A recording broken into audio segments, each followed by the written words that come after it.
The sun hadn't yet clawed its way over the horizon at the Naval Special Warfare Training Center in Virginia Beach, but the air already carried the sharp tang of salt and sweat. At 4:15 a.m., the sprawling compound was a ghost town, save for the faint hum of machinery and the rhythmic squeak of rubber wheels against polished concrete.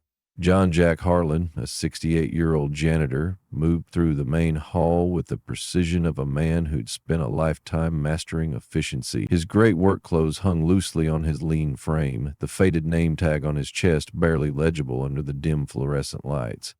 To the uninitiated, he was just the guy with the mop, a fixture as unremarkable as the cinder block walls.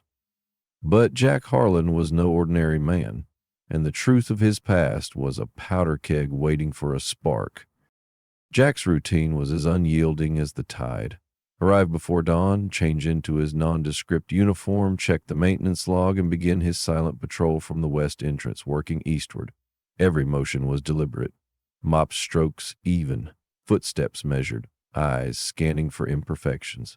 He didn't just clean, he restored order.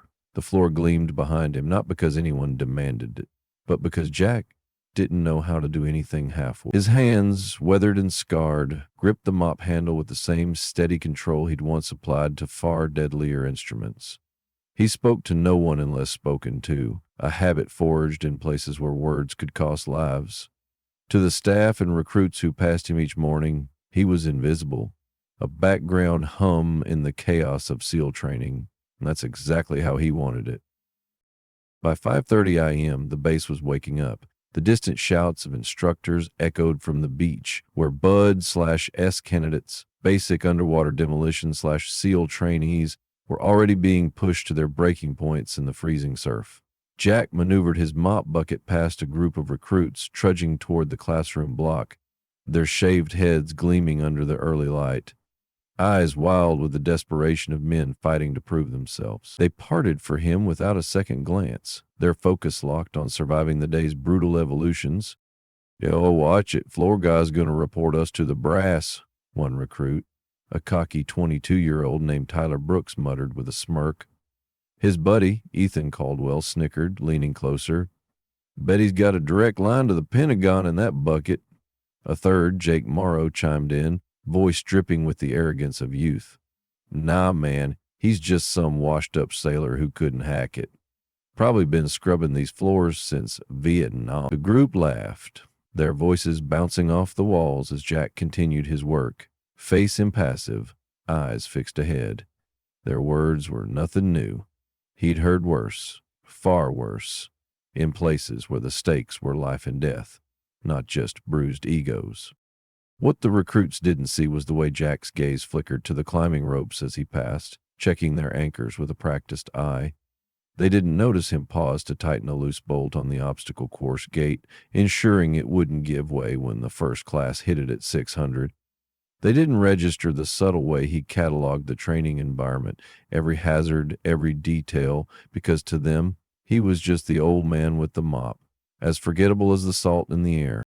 By 6:45 a.m., Jack had refilled the water stations in the north wing, replaced 2 frayed mats in the combatants' gym, and logged a flickering light in the armory for repair. All of it done with the efficiency of a man who'd once planned operations that changed the course of wars.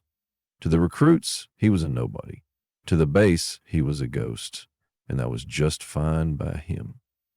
Until the morning of August 23rd, when everything changed. The day started like any other, with the Virginia sun turning the training grounds into a cauldron of heat and grit. By 900, the infamous grinder of black asphalt courtyard, where dreams were forged or shattered, swarmed with activity.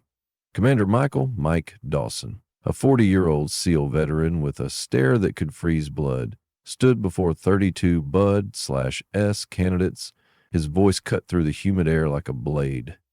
"Gentlemen, today's evolution is about survival under pressure. You'll navigate the infiltration course with a full combat load, 70 pounds of gear, no excuses. You fail, you're out. You hesitate, you're out. You think you're tough? Prove it."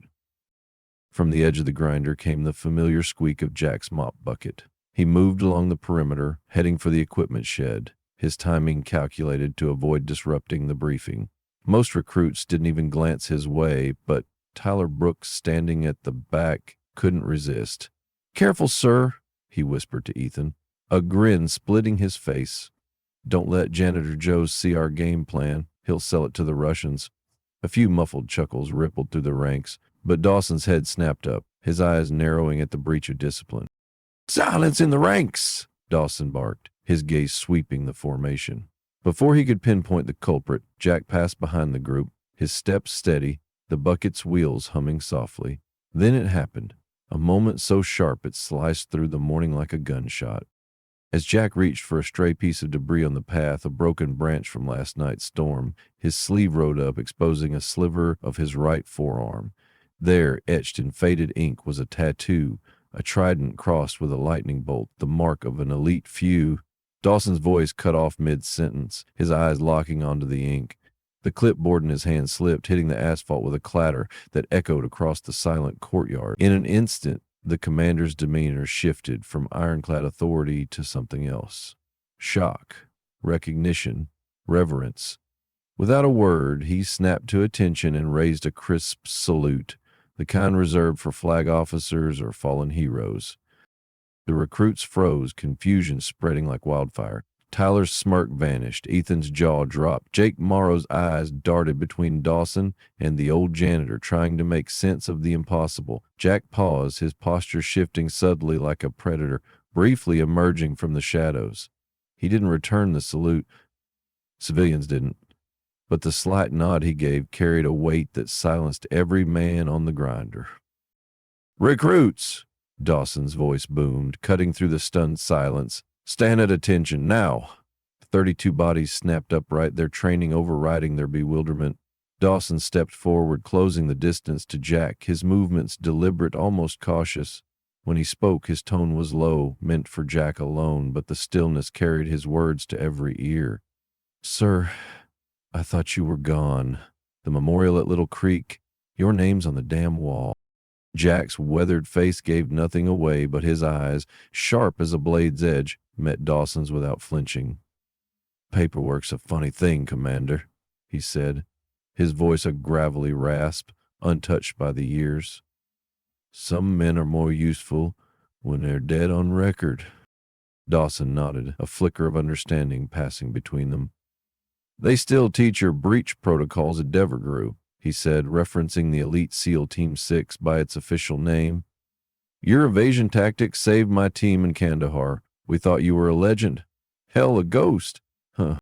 Jack adjusted his grip on the mop handle, his movements as steady as ever. "Best finish your briefing, Commander. These boys got a long day ahead."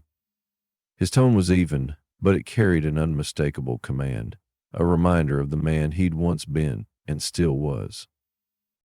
Dawson hesitated, then nodded sharply. He retrieved his clipboard, turning back to the recruits with a fire in his eyes.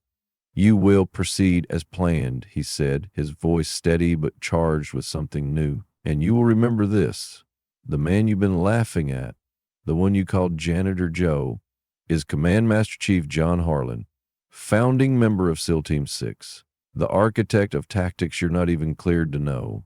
You mocked him, you dismissed him, and you'll be lucky to live up to a fraction of what he's done." As Dawson's words hung in the air, Jack pushed his bucket toward the shed, his pace unchanged, his presence fading back into the background. But the grinder was different now, the air thick with a truth no one could unsee. The recruits stood rigid, their bravado replaced by a mix of shame and awe.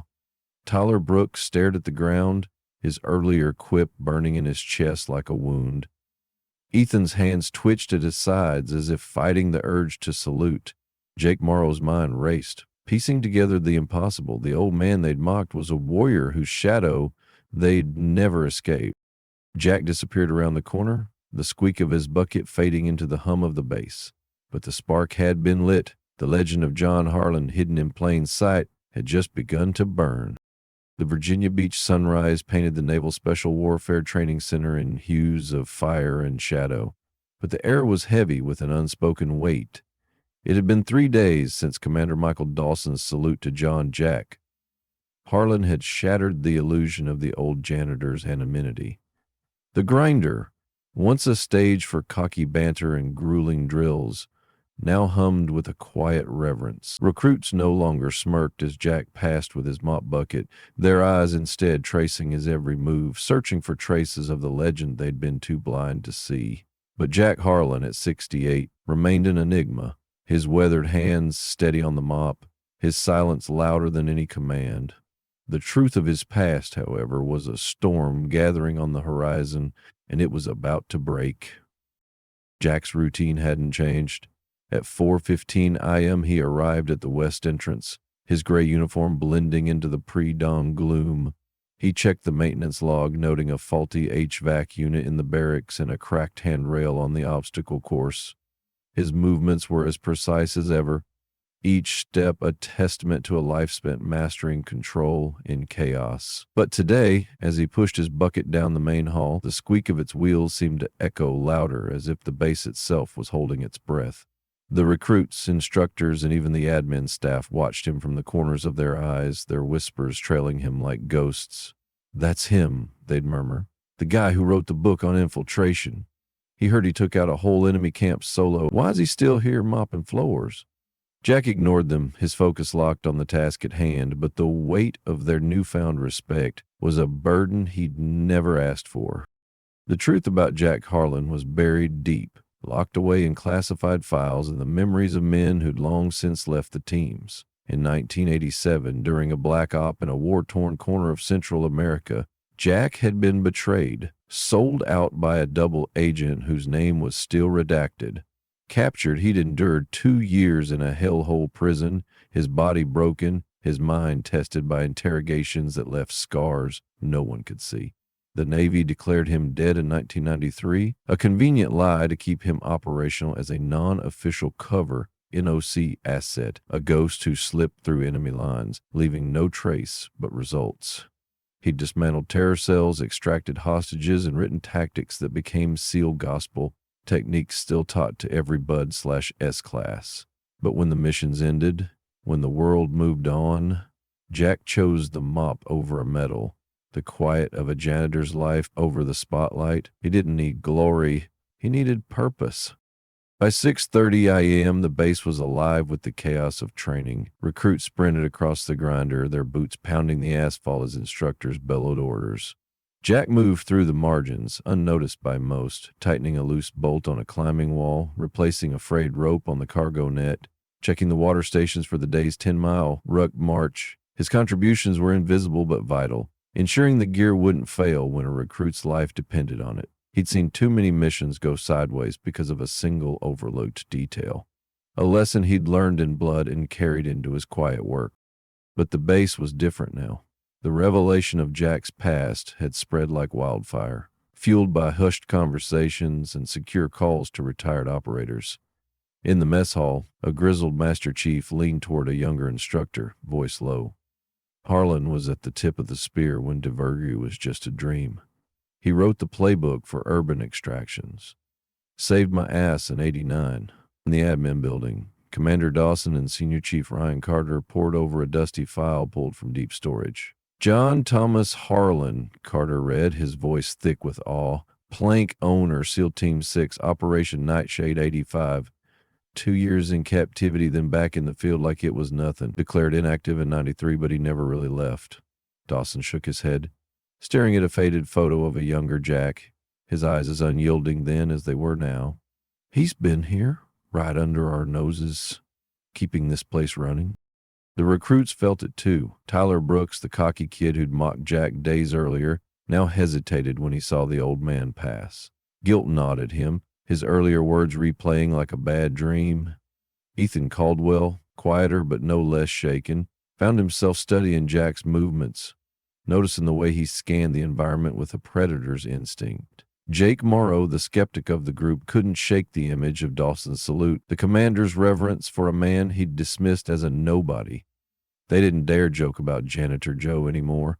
Instead, they nodded respectfully when he passed, some offering tentative, "Good morning, sir," greetings that Jack acknowledged with a curt nod, his expression unchanging. The tension broke on a sweltering afternoon during a high-stakes evolution on the infiltration course.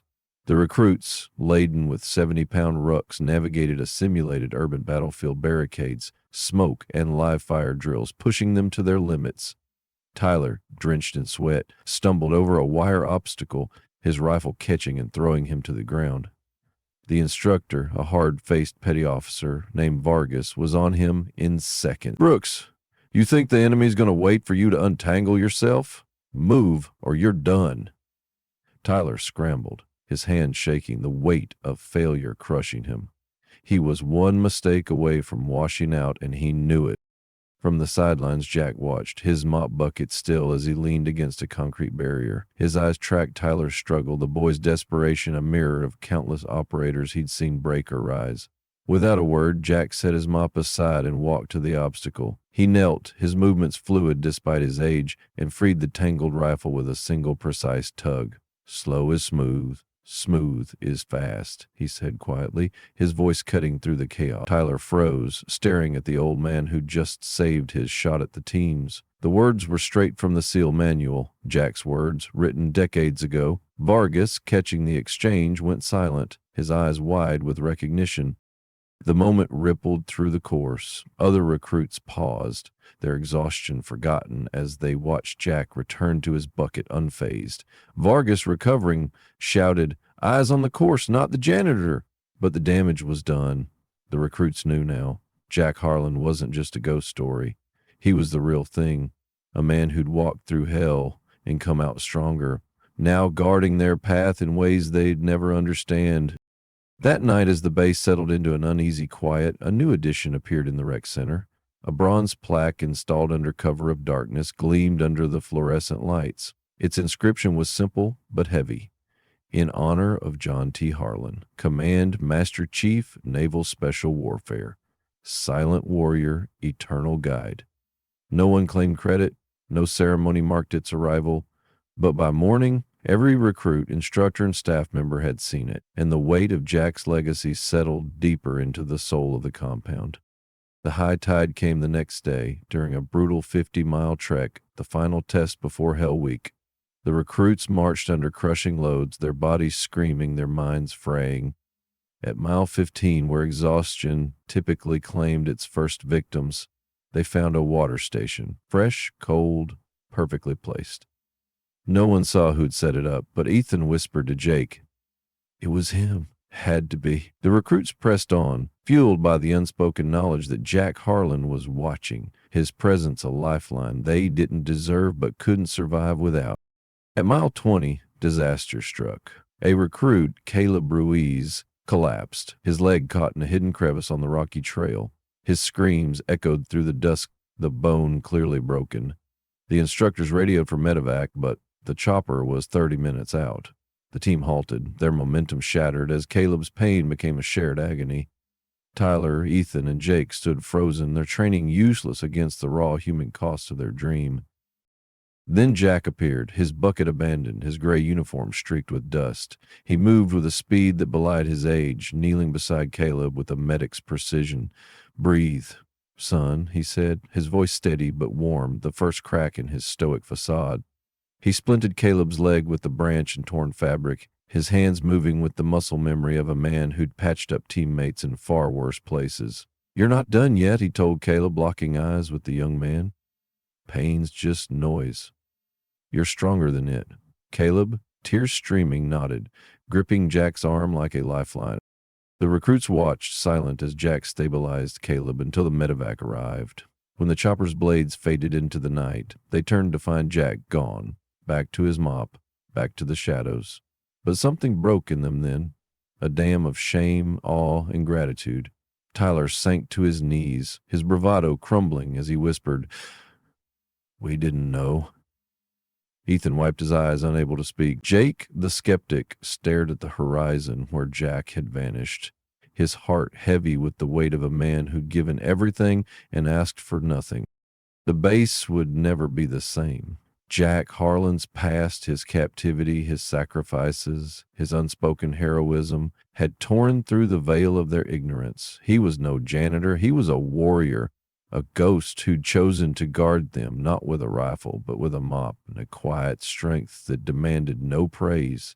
And as the recruits marched on, their boots pounding the earth, they carried his legacy, their tears mixing with the dust, knowing they'd been touched by a legend who'd never stopped serving. The Naval Special Warfare Training Center in Virginia Beach buzzed with a restless energy, the kind that lingers after a truth too big to grasp settles into the bones. It was a week since John Jack Harlan's legend had been laid bare, his quiet heroism exposed like a raw nerve under the harsh sun of the grinder. The recruits, once brash and blind, now moved with a reverence that bordered on fear, their eyes tracking Jack's every step as he pushed his mop bucket through the halls. At 68, he was still a shadow, his gray uniform blending into the concrete, his silence a wall no one dared breach. But the weight of his past, decades of classified missions, 2 years of torture in a forgotten prison, and a life spent serving without fanfare, hung over the base like a storm cloud, ready to unleash something no one could predict.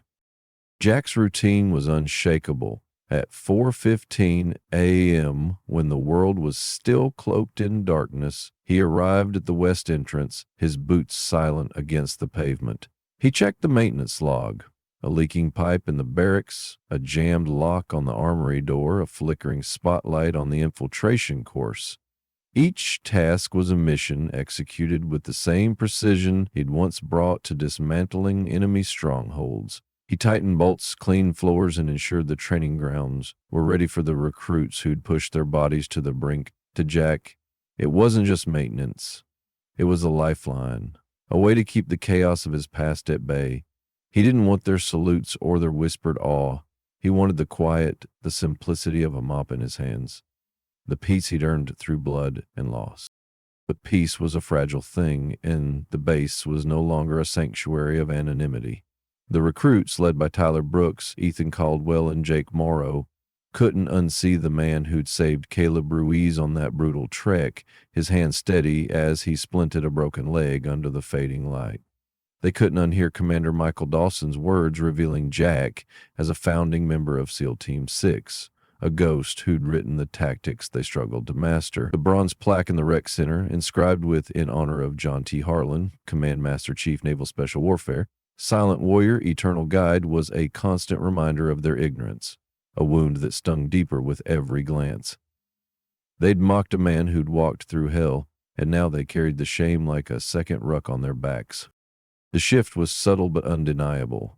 Recruits straightened when Jack passed, their "good morning, sir" greetings met with his curt nod, a gesture that carried more weight than any medal. Instructors, hardened men who'd seen combat in deserts and jungles, lowered their voices when they spoke of him, trading stories of missions only whispered in secure rooms.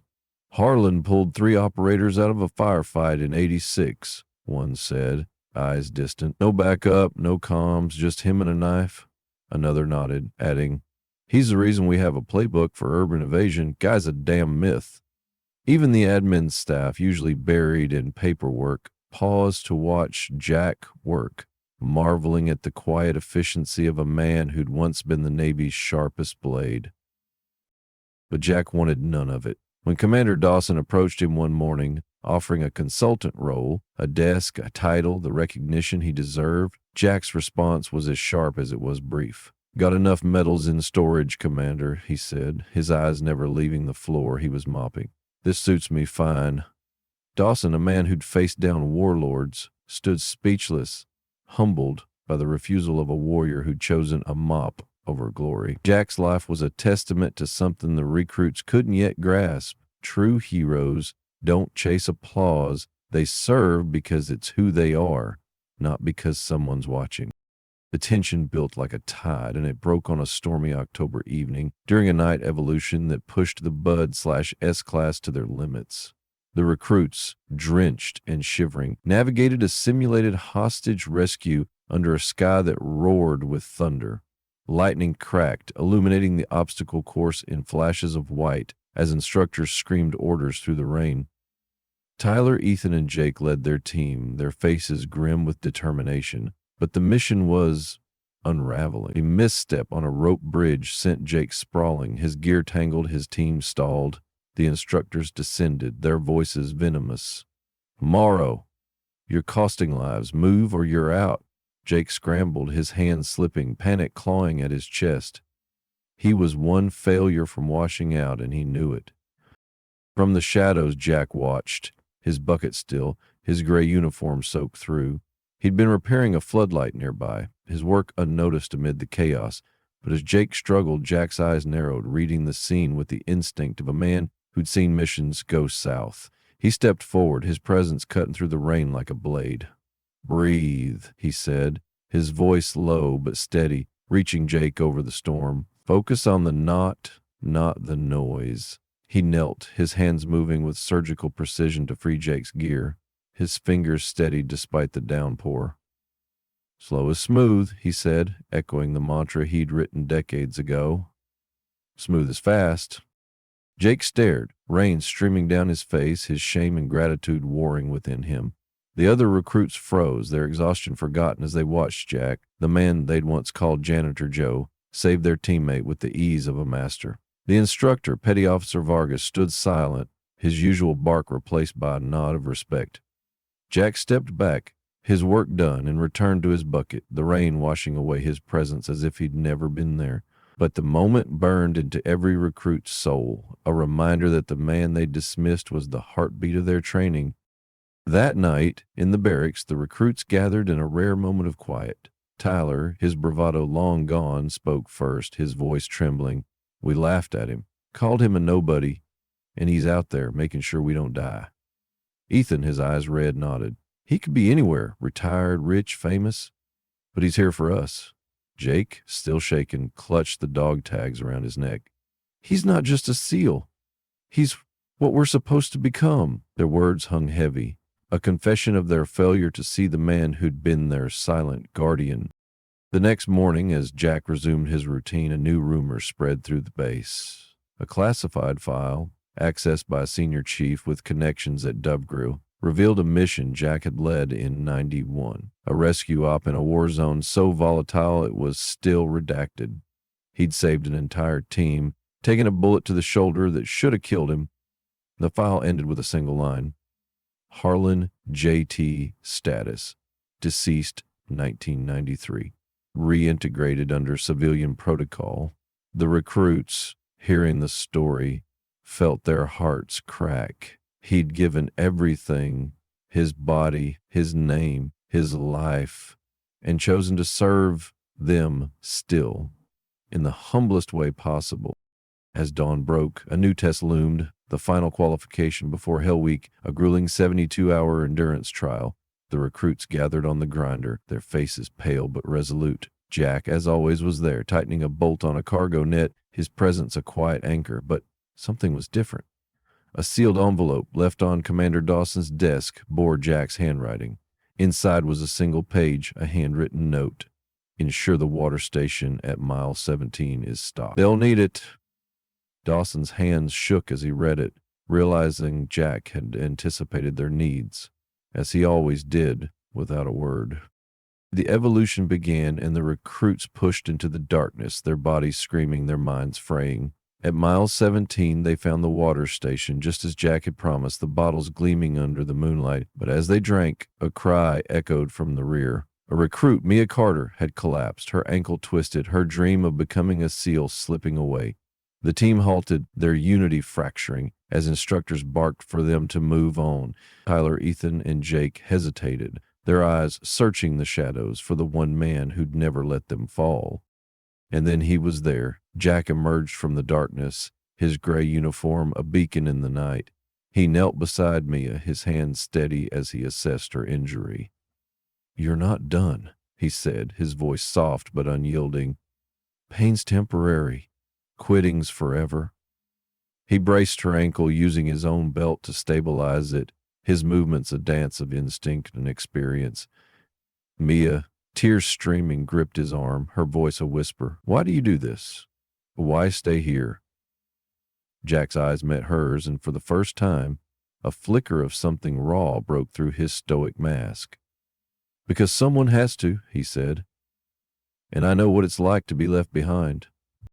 The recruits watched, their breath catching, as Jack helped Mia to her feet, guiding her to the medevac team waiting nearby. As he stepped back, disappearing into the night, Tyler's voice broke the silence. "He's not just a hero," he said, his words choking with emotion. "He's the best of us." Ethan and Jake nodded, their eyes wet, their hearts heavy with the weight of a man who'd given everything and asked for nothing. As the recruits pressed on, the envelope on Dawson's desk took on a new meaning. It wasn't just a note, it was a warning, a hint that Jack's time at the base might be ending. The final line, scrawled in his precise hand, read, "Keep them strong. They're the future." Was Jack preparing to vanish, to slip back into the shadows as he'd done before? The question hung unanswered, a cliffhanger that left the base on edge, their hearts pounding with the fear of losing the man who'd become their soul. Jack Harlan returned to his mop, his silhouette fading against the dawn. But the recruits, the instructors, the entire compound knew one thing. His legacy wasn't just in the tactics he'd written or the lives he'd saved. It was in the quiet, unyielding service that defined him, a flame that burned brighter than any spotlight, a mystery that would haunt them long after he was gone.